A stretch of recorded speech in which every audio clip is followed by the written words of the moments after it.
everybody. So I'm in central Tokyo. This is Chuo Ward, which is the central district in Tokyo. And I'm right now at St. Luke's Hospital. St. Luke's Hospital is one of the biggest hospitals in Tokyo. It's one of the oldest because it was set up for St. Luke's Hospital I'm talking about. It was set up because here in Tsukiji, this is the Tsukiji area, is where the foreign settlement was in Edo and Tokyo in the early 20th century and the early 19th century. And I'm going to talk a little bit about the history because the city of Tokyo is just scattered with all of these stone markers that mark a place in history. Not a lot of them are in English, which means not a lot of them are understandable. But I've been digging into this just a little bit, and it's been really refreshing to learn and go back to some of the stuff I studied in history class about Commodore Perry's expedition to Tokyo and using like cannons and intimidation to open this country up to foreign trade.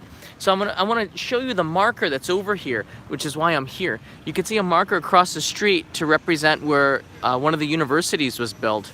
I think every great city in the world has all of these historical markers. Here's proof that I am where I am at St. Luke's Hospital.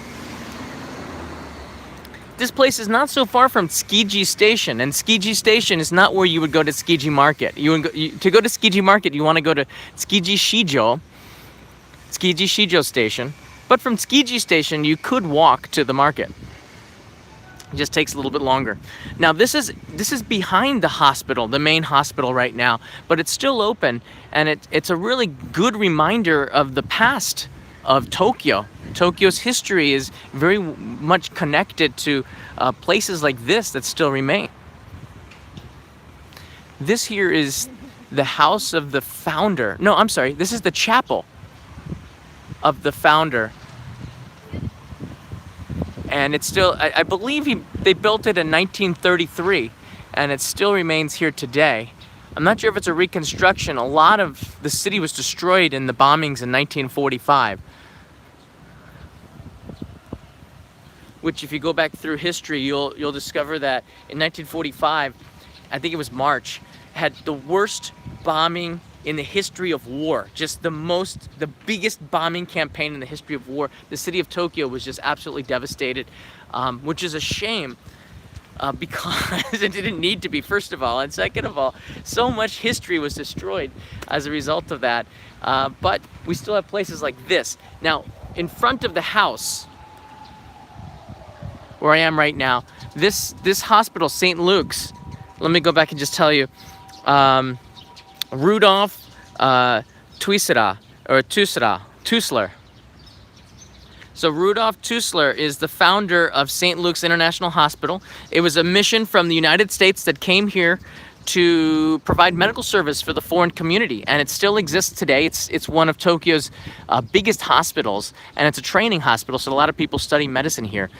But if you look to the left, there's this marker that I was really curious about. It's on Google Maps, and I wanted to come here just to take a look and learn about the history of it. And this goes all the way back to when Commodore Perry sailed in on the Black Ship, the Mississippi, back in 1853, I think it was. This started a chain reaction of diplomacy between Japan and the United States. And here the marker, this will explain the history. We'll come back to this, but what I see on the right this is the star, the American star, and right here we have the eagle. Again, this is all made of wood, of stone. They called it Komatsu Ishi, and Komatsu is a big construction company in Japan, so I'm guessing it could be from Komatsu Construction Company's origin. And then here you have the Stars and Stripes, which is also pretty cool to see. This is well before World War II. This is in the 1950s, and these rocks, I believe, go back to the foundation of the first American embassy, which was here in Tsukiji. This is where the foreign settlement was back in the Edo period and in the early Meiji Restoration. So let me just read this sign here. So this is the American Legation Memorial Stones.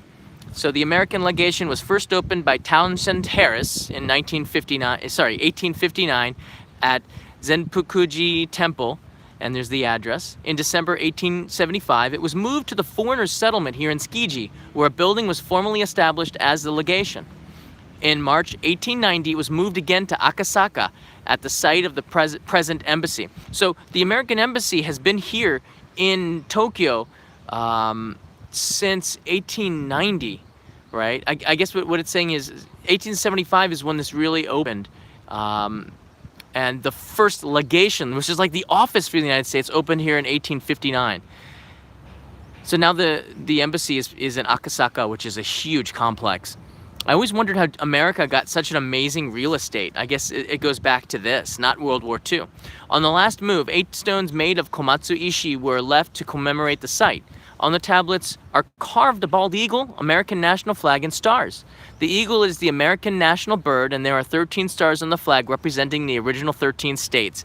We did not have 50 states when they came here in 1850, in 1853. I can tell you that. We had far fewer, but it's pretty interesting to see that it only has 13 states, but there were more back then. In October 1984, 3 stones were presented to the American embassy in Akasaka as a symbol of the U.S.-Japan friendship, and they are now in the front garden of the embassy.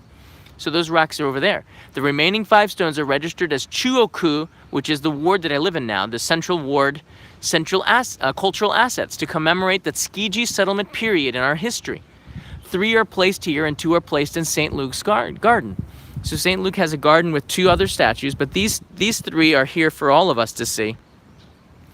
And once again, this is the American star and the American bald eagle and the 13 stars that represent the original 13 colonies in American history.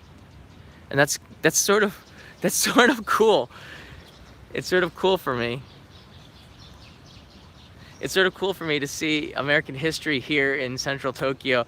And if you don't know what the Black Ship is, I'm not going to go back and butcher the history. I'm not a historian. I did study it a little bit in college, and I studied it when I came to Japan by reading books on it. But back then, Japan was closed to foreigners. It was closed to the outside world, and it was Commodore Perry who came in on big coal-powered ships, I believe. One of them was the Mississippi, which was I think it was a black ship.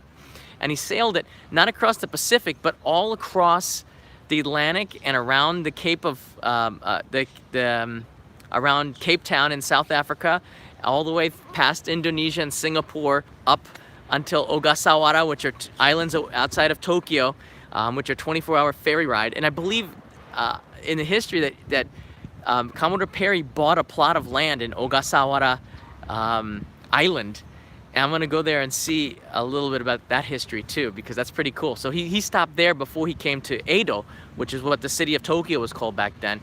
And then he came into Tokyo Bay, disregarding the police boats, went straight in and started firing blanks, like really loud cannons.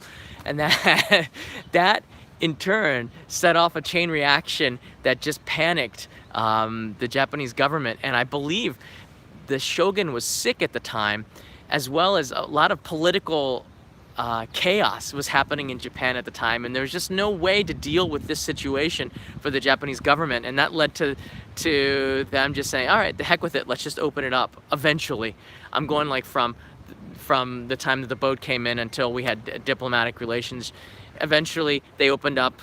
Commodore Perry went back to the United States after opening up the country, and then he came back in to finalize everything in 1854.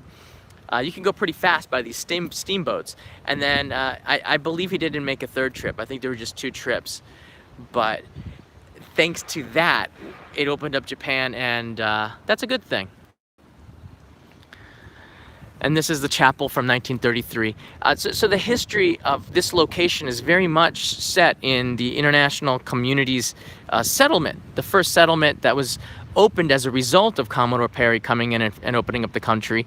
The United States having the first, having dibs on where the embassy could be. And according to this, now the embassy is located in Akasaka, which is the very center of Tokyo, where the real estate prices are extremely high.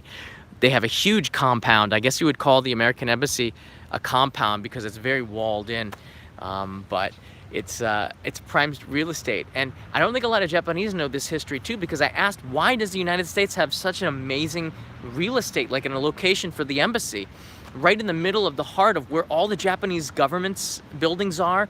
It's not even that far from the Diet, you know, where Parliament meets. Imagine like Washington, D.C. All the embassies are in this area, and then the Japanese embassy is like right next to the Capitol building.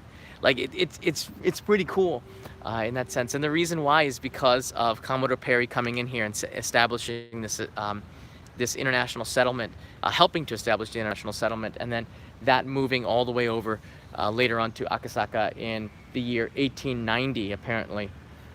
So the embassy was here well before World War II. Interesting note on this hospital. I'm moving pretty fast here. I might have gotten some of that history wrong, so definitely look it up and read it. I hope this builds up your interest on Japanese history. But this is St. Luke's International Hospital. This is, of course, it's not the original hospital. It's been reconstructed, but the name St. Luke's Hospital is pretty big here in Tokyo. And you can see here, everything is in English. I'm not gonna go inside, but this is the old hospital building. It looks pretty new to me.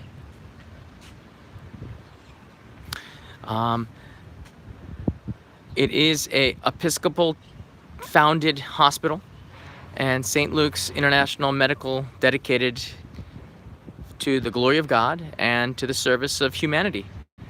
And I think that's, you know, that's a really good thing. Yeah, I mean, of course it is, because back then they didn't have when the first settlement started here in Tokyo in I guess it was around, yeah, soon after, according to this sign in 1859. That's when the legations came here. They didn't have a hospital. They didn't have services. They didn't have a lot of stuff, and they had to establish that. And it wasn't until 40 years later that this hospital came in. St. Luke's Hospital was founded, or at least, I'm having trouble finding this. Because I keep looking at the Japanese here. Tuisera, Tusler, that's how you pronounce it. So Dr. Tusler didn't come to Japan until 1900, and it took him years before he could establish anything. And I think the hospital didn't even start operation until 1903. But this is also where the establishment of this hospital at this spot is also where people started to learn about the medicine, and it created, over there's a marker for it, and there's another marker for another doctor who studied at the university here, and that spawned the first female Japanese doctor too, as well as more understanding of Western medicine and practices, and that all came as a result of, you know, the opening of Edo back in 1853, the gradual opening of Edo. And these markers exist. And, you know, this is a place where a lot of foreigners are going to come and check out, I don't think. Although it is in central Tokyo, I'm probably the first tourist to come here and look at it, because even Google Maps and Google Street View don't have a lot of information on it, and it comes from Japanese guides who teach about Japanese history, Japanese and American history. But the hospital you can see up here is an Episcopal founded hospital. So there you have it. That's all I wanted to show you today. A little bit of American history in the heart of central Tokyo. This area near the river, this is between Tsukiji Station and the Sumida River, is loaded with little markers like this. And there's tons of things. And if you have Google Translate, you could actually, let's see if it works.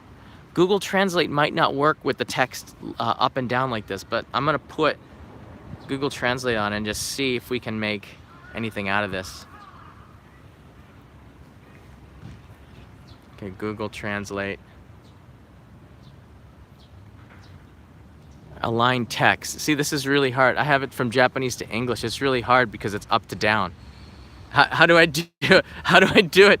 Because this Japanese is top to bottom.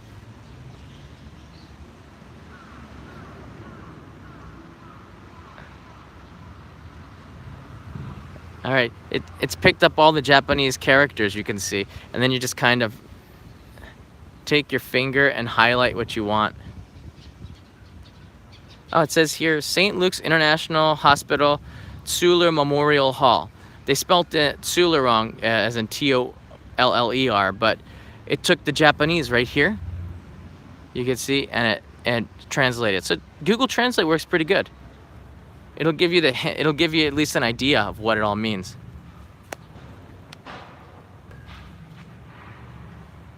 It's not gonna give you the exact answer, Linda, but it's gonna be pretty close to where anyone with a brain can figure out what it means, I think. It's not perfect. But this area of Tokyo is very, very quiet. And this way is the Sumida River, and this way is Tsukiji Station. So let's walk over to Tsukiji Station, where I will eventually say goodbye. It's pretty nice.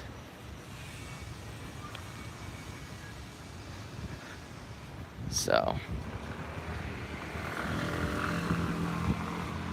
I'm gonna find out where we are, make sure we're walking in the right direction. There's that American marker that I had right there, St. Luke's International Hospital. So I'm just going to pull it out a little bit, and you can see where we are on the map. Higashi Ginza is, yeah, about a 10-minute walk. So you get to Ginza in about 10 minutes from there. And there's even a Starbucks conveniently located for everyone who wants a cup of coffee after enjoying old markers. Tons and tons of markers. This American statue here is marked with this 3 stones, you see, like in a triangle, stacked like this. And there's just tons of these stones everywhere, look. And each one of these has a historical significance to the city of Tokyo. Check this out. There's just tons of them. Sushi restaurant, that's nice. Look at that. And I guess I like all these little details that put together a story that I've studied in books. And whenever you see a marker like that, and I can see the marker just through the trees there, whenever I see the marker to where the first legation from the United States was situated, and I can feel how that history is connected to modern day, because it's not that far from where I live. This is pretty cool. That's when the textbook comes alive and you start to feel the history and its relevance to life today. That's what I like about history, and doing and traveling for history too is really fun. Once again, I'm not a historian, and all this history is probably debatable, and another historian would probably refute all the things that I just said, but it's pretty close.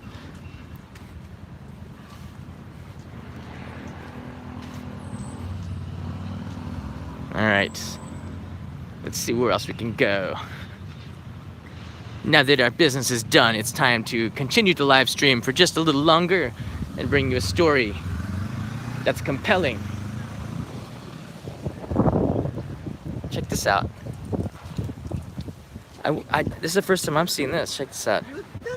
Pathway to History and Culture. Tokyo's rich historical and cultural heritage can often be appreciated on foot. This is like what I was telling you. I didn't know this marker existed. This course is one of 23 designated historical walks in Tokyo. What? Totally, I did not know that this existed. Why isn't this information on the internet? Why is it here on a marker and it's not on the internet? This is the Tsukiji Edomai Walk. Okay, so this is the Tsukiji Edomai Walk, which probably has to do with the foreign settlements of Tokyo. Thank you, John. John, you know what? All right, I gotta stop this for a second, John. I was going to do a midnight snack last night, but my friend Eric and France sent me as a wedding present the biggest millefié like French dessert thing that I've ever seen, and I ate all that. And I got real sick because I overate all the sugar. I went to bed with a stomach ache, but it was like a really happy moment. I might do the live stream tonight, okay? It's gonna be within the next 48 hours. I gotta do a midnight snack run, okay? So we're gonna be there. I'm sorry, haven't done it in a while. I appreciate the question though. So this is Tsukiji-jima. Tsukiji-jima, this is an island, and this island, Tsukuda, which is on here in the tip, this island was founded by people from Osaka, fishermen, because because the best fishermen were from Osaka. Don't ask me the history of that, I'm not really sure. There's not a lot of that in English yet, but I will figure it out. So today I walked this way. So we found here, there's the American marker. I'm right here. And I guess if I walk this way through the park, Oh, there's Kabuki-za.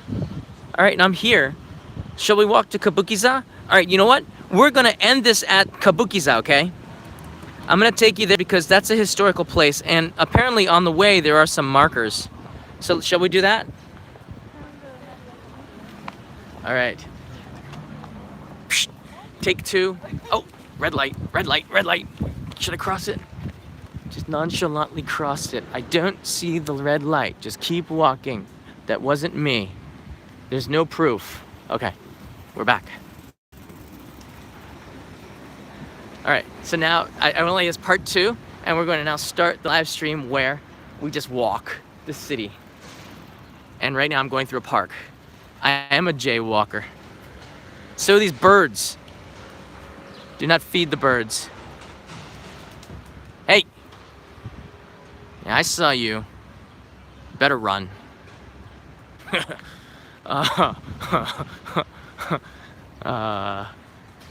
Yeah, give a kid a camera, big trouble happens, okay? All right, this building looks really cool. I don't know what it is, we're gonna find out, but I'd love to make my apartment where this big window is. So we're gonna figure this all out. I'm gonna do it together until we get to Kabuki-za, which is on the other side of the city. So what has turned into a historical walk has now turned into a mission to get to Kabuki-za. Oh, so this is also part of St. Luke's. This is St. Luke's Center for Clinical Academia. Very cool. I think it's good that St. Luke's is here. And I bet you that the American mission in 1859 thinks the same way. Wow. Boy, this St. Luke's hospital has a Luke Navy. So there's a navigation system so you can get your way around. So the Tully's is part of the Luke Navy, the St. Luke Navy. Now, St. Luke's hospital's like a takeover. Yeah, that's the right word, Mr. Potter. It's a St. Luke's takeover, and that's sort of, should I say it? Badass. Where a hospital with a mission of peace is now taken over to town. So we have a Ginza Senbikia. So maybe you can follow me if you're doing street view. Oh, these look like pretty good desserts too. What a beautiful looking store. There's some sweets in there, and there's a chef in there making something. Don't want to linger. If you linger in a spot, the live streams can get a little boring. And then here we have an empty lot. I'm now showing you a historical empty lot. Its history ended when the building was destroyed. It's a coffee shop. These are typical places that you find in Japan, but the area has really, look at that. That looks like a really trendy little supermarket. Let's go check it out.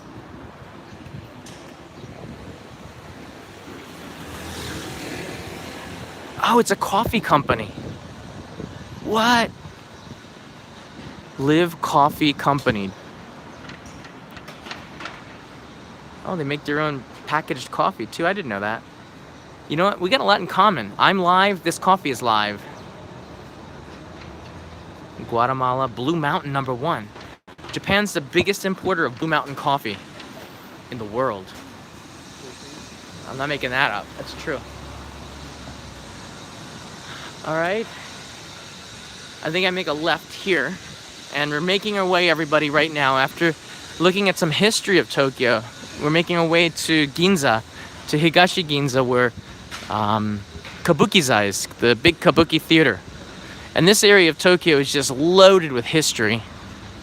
Here's a Denny's. Open 24 hours. Wow, look at all the construction. So this, we've now arrived, is Tsukiji Station. You can see the metro station right there.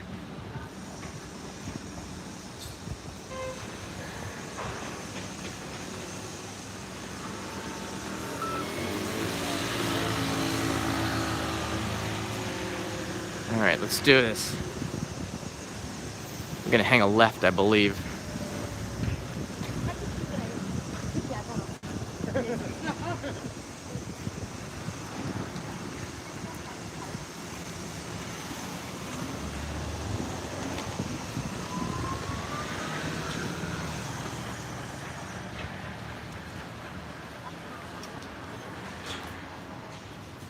The Denny's here in Japan is really good. I'm seeing that from ILC squared. Is there Denny's just like the US? It's the Denny's in Japan is all Japanese. Oh, look at this nice little bakery.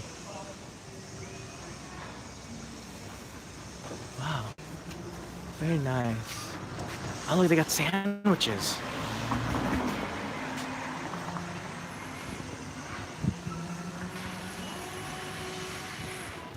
Oh, look, and they make this. This is so cheap. This is a Tsukiji tamanegi curry, onion curry. Whoa! And you get 2 pieces of bread with that. That's a good deal. I'll be back.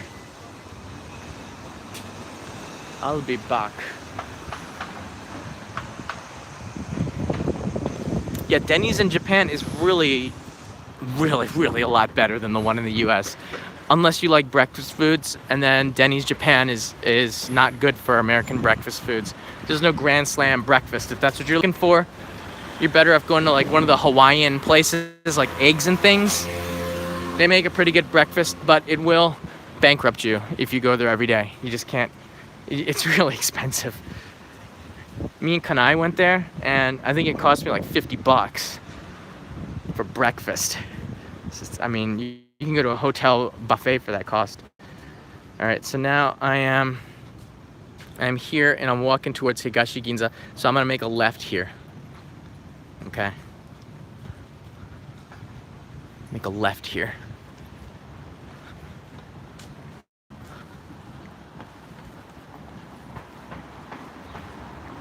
I don't know what that is, but it looks really cool. Whoa, check out that old looking building.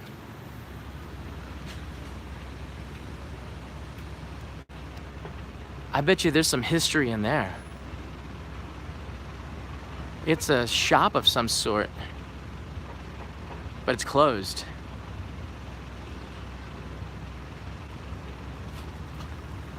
Right now we're between St. Luke's Hospital and the river and Ginza right now. And we're walking towards Ginza. Ginza! Hoo-yah! What is this? Don't ask me. All right, we got another Tully's Coffee. You know, Tully's Coffee is an American chain that apparently went out of business, but Tully's Coffee is still pretty big here in Japan. They've established a brand that's very strong here in the city. But Tully's is out of business from what I believe. Whoa. So we got this restaurant here, which looks pretty good. Sushi. Plate of 5 nigiri for $13. Oh, this looks nice too. Look at that uni. Whoa. Except that comes with a price tag of about $35. So it's a little pricey, this place. But then again, this is Tsukiji, actually. So Linda, you're asking me where we are again? Tsukiji. This is Tsukiji between the river and Ginza. Now I'm gonna make a right here. And after I make a right, we're gonna get to Kabuki-za. And that's our destination.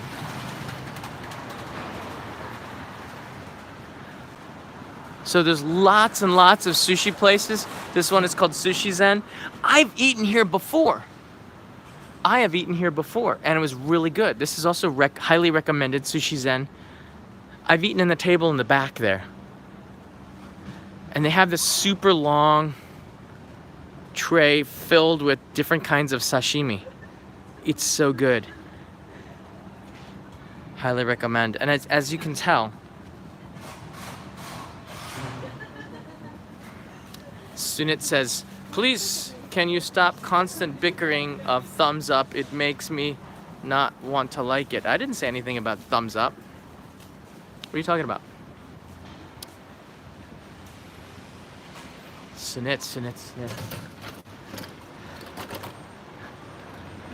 Watch the video, not the stream, the comments. Focus on where we are, or you might hit a tree or something.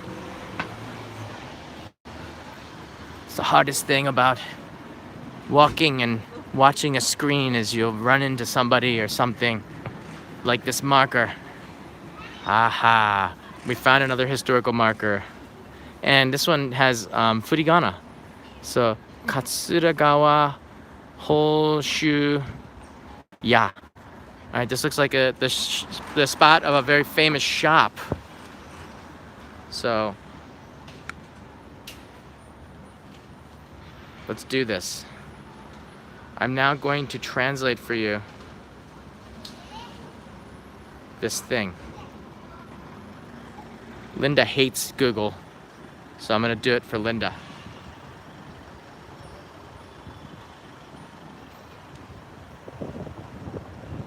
Oh, it worked. This is the residence trance. This is probably the place where they used to live. Okay, just get a couple more. Okay, I can get the vibe after. Doctor family has been a doctor of the this is where the residence of the Tokugawa Ieyasu's doctor was located, and he served the shogun honorably. So that's what this marker represents. This is where the residence for the shogun's doctor was. That could be a TV drama, you know. I remember, doctor TV dramas are very popular worldwide. There's Dr. Hauser, Dr. House, and then there's Doogie Howser. Doctors always seem to have the name House somewhere in it. Doogie Howser, the boy genius. You have the Shogun's Doctor. That sounds like something that could be on ABC at 9 p.m.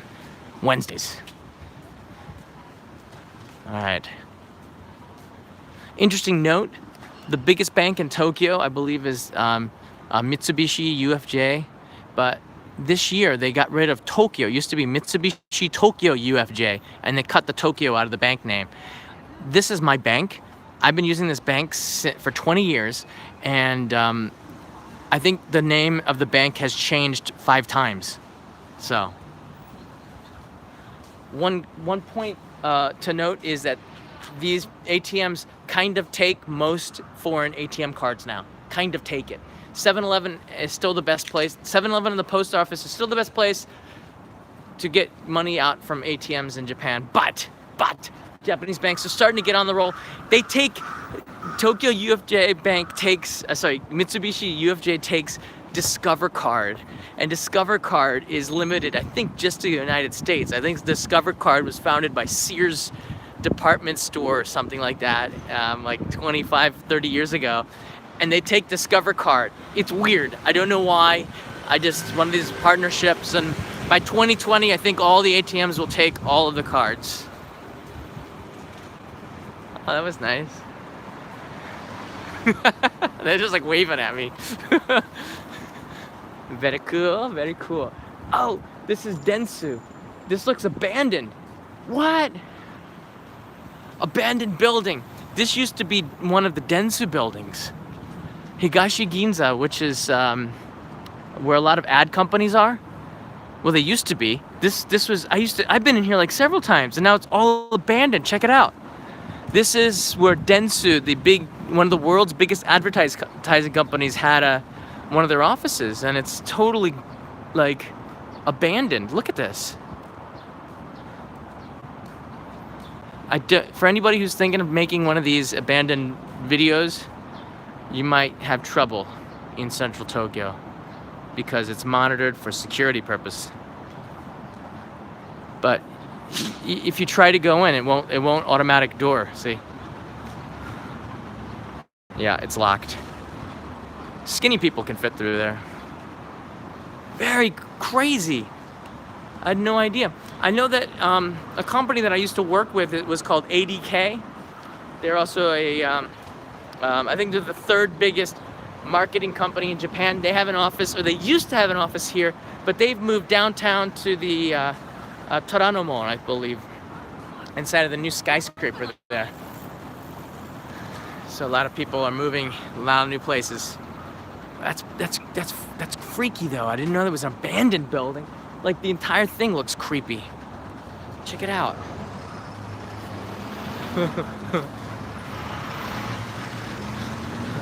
It's not a very pretty looking building. I think it was a building made to like make a client come in there and see this and look. It's a building made of strength. You see the stones and the windows. It looks strong, but now it's abandoned. This building is still really nice. This is where ADK used to have its headquarters, but now they've moved to another location. I used to meet my clients in the lobby and go up. They had a nice cafeteria for the advertising agency too, but now they've moved to a different location. Interesting note on the right side where it says do not enter, therefore I shall not enter. But that down there, under where there's a highway down there, I can't go over there, unfortunately. But there's a story behind that as well. Let me see if I can just kind of climb up a little bit. You see down there, the cars going?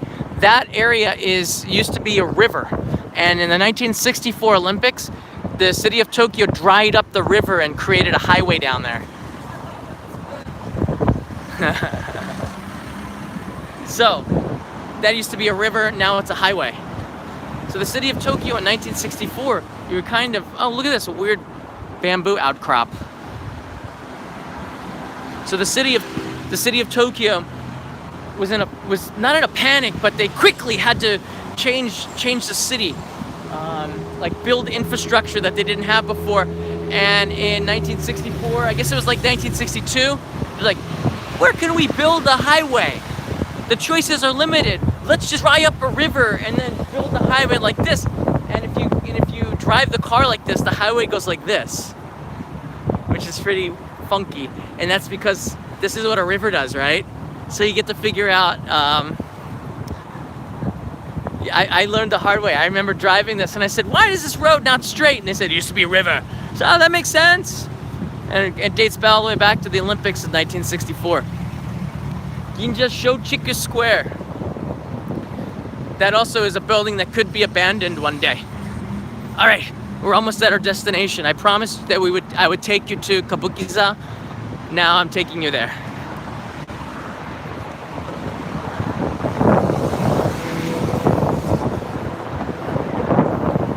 Oh, there's more markers. All right, Kabuki-za's over there. It's about 50 meters straight. Well, that lady just trucked. She almost hit me. How dare you? It's all right. This is weird. Sorry about the wind, everybody. This is weird.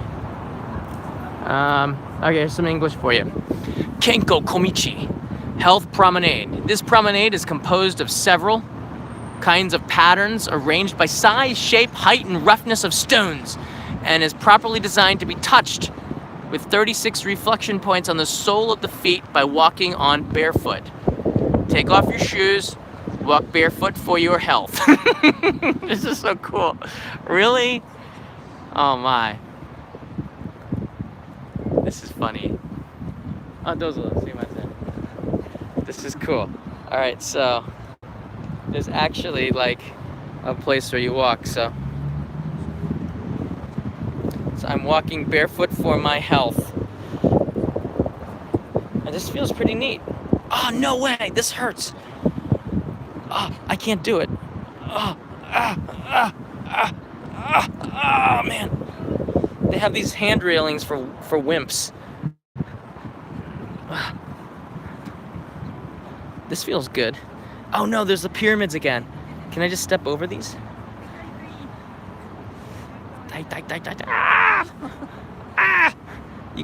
You can just step between them. You don't have to step on them. How does this have anything to do with health? No way, this one is huge. All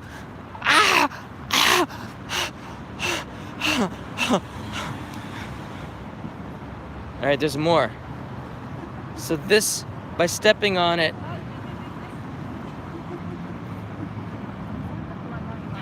These are different body parts that it hits on the bottom of your foot. Oh, I can kind of feel that.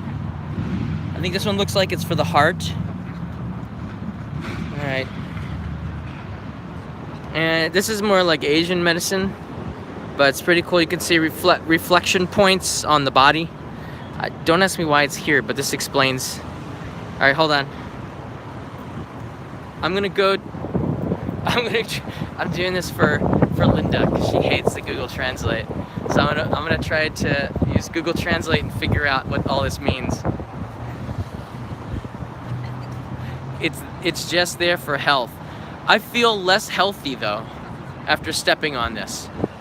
Does that make sense? All right, hold on a second. All right, I guess I have to take off my shoes again. Oh, where was the pyramid of death? Where was the pyramids? Which ones hurt them? Oh, this one.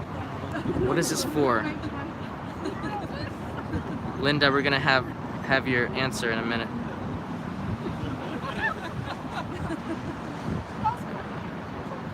You gotta turn the Wi-Fi off.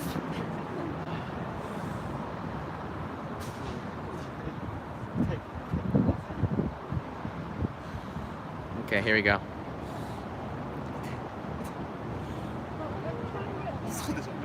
Everyone's going, ouch. Bottom stimulation of the foot.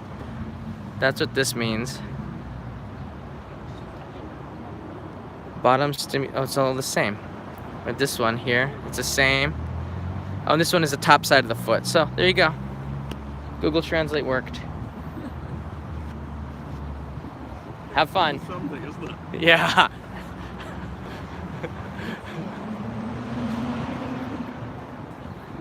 I guess tourists do make their way here. Now, what is this here? This is the Chirori Memorial.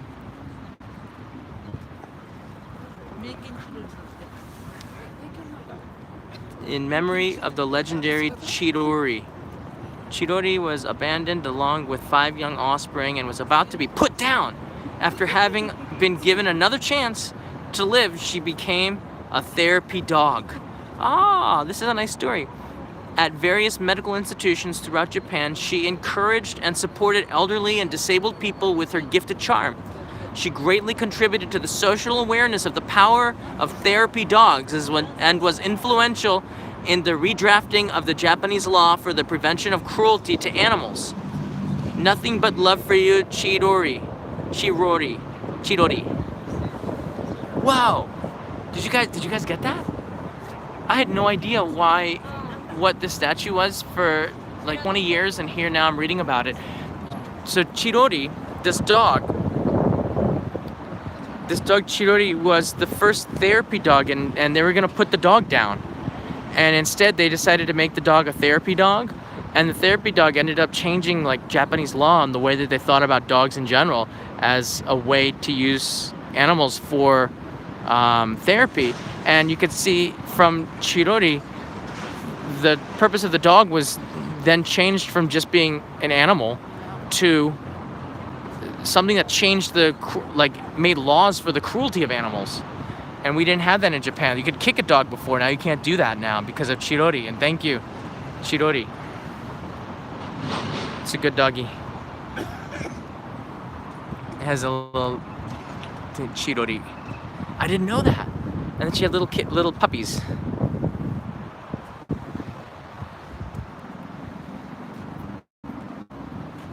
That is really cool.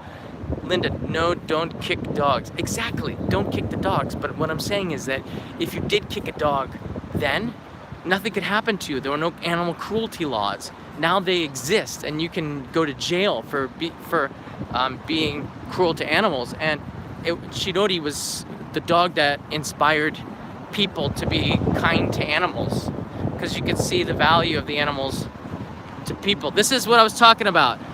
This is the highway that follows the river. I don't know, it doesn't say I can't walk here, but you can see It's a highway. But if you know the history behind this highway, it's a little bit cooler than this used to be a river. So yeah, dogs are cool, highways are cool. Let's just say it, Tokyo is cool. Tokyo is very cool. So, I'm really digging this because this walk, I started off with very little knowledge and now I have a lot of knowledge. I didn't know about the Chidori story. I'm surprised they haven't made a movie out of it. They made one out of Hachiko. They should make a Chidori movie. Yeah. Alright, bye Chidori. I'll see you again. Arf!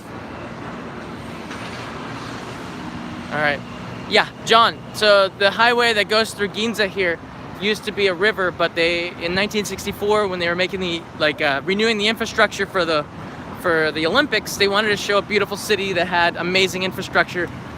They didn't have many options for highways because the land was very tied up in real estate law and all this stuff. So what they did was they built highways above the ground and they dried up the rivers and built highways below the ground. And so you have a big mix of different kinds of routes for highways. But the problem was that now it's not beautiful at all. And it's kind of, I'd rather have the river than the highway. But back then it was the other way around. We wanted to have the highway instead of the river. Now we want nature. And guess what? Guess what? Dun, dun, dun, dun, dun, dun, dun, dun. We've made it to Higashi Ginza Station, which means, quite simply, this is Kabuki-za. Yes. You can just start to see it between the tree and the building. And as we walk just a few meters longer, it becomes more and more apparent that we are now standing in the shadow of a massive building of theater.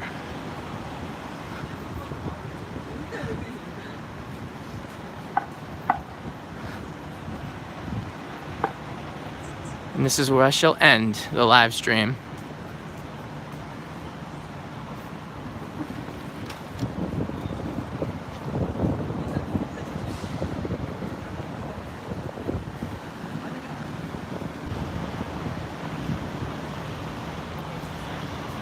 The one thing about Kabuki is that these are guys. And these guys are not pretty. I'm just saying. These guys play women, yet they maybe should not. But it's Kabuki, so it's okay. Very talented Kabuki actor. Ichikawa-san.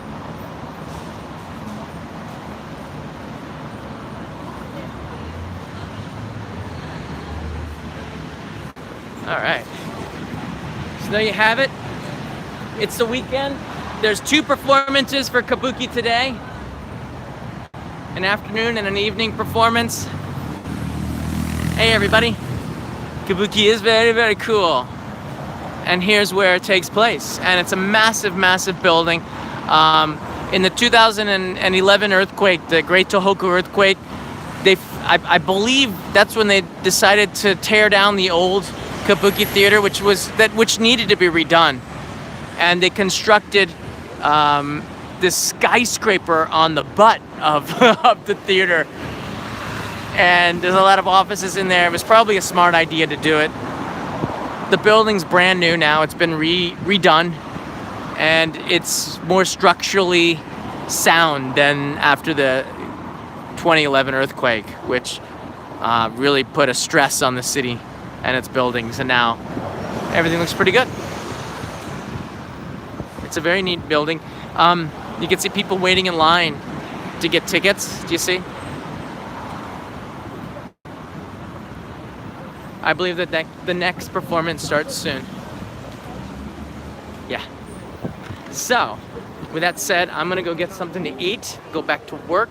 I have another video coming in the next 48 hours from Osaka, which I think you're gonna like a lot.